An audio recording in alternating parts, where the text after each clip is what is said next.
জোরপূর্বক জোটের জমি দখল নেবার চেষ্টা, ডিডব্লিউএস কর্মী এবং শিক্ষকের কাছ থেকে টাকা হাতিয়ে নেবার অভিযোগ উঠল নলছড় পোয়াংবাড়ি বড়ুয়া চৌমুহনী এলাকার স্থানীয় রামকৃষ্ণ ক্লাবের কতিপয় কিছু সদস্যের বিরুদ্ধে।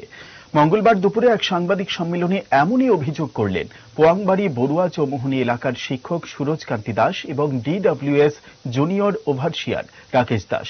জানা যায়, রামকৃষ্ণ ক্লাবের সদস্য এবং শাসক দলের রামাবলী গায়ে দিয়ে একাধিক ব্যক্তিত্বদের কাছ থেকে বিভিন্নভাবে অর্থ নেওয়া ধান্দায় নেমেছে এই কতিপয় কিছু সদস্যরা।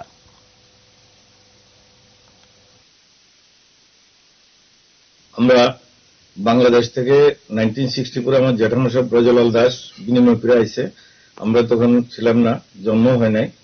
তো 1964 এখানে যে কাগজ, সেই কাগজ মোতাবেক 10/6/1964 ইংরেজি এখানে আমাদের পরিবারের টোটাল 18 জন এই বিনিময় সূত্রে এই দেশে আমরা আইছি।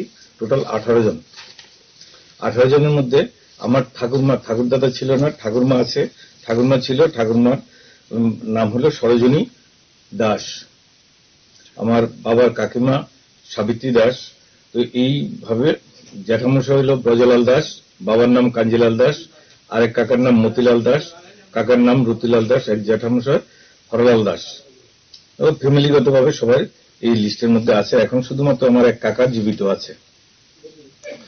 তো এখানে আমরা কি কি জায়গা পাইছি সেই সমস্ত দাগগুলি এর মধ্যে দেওয়া আছে।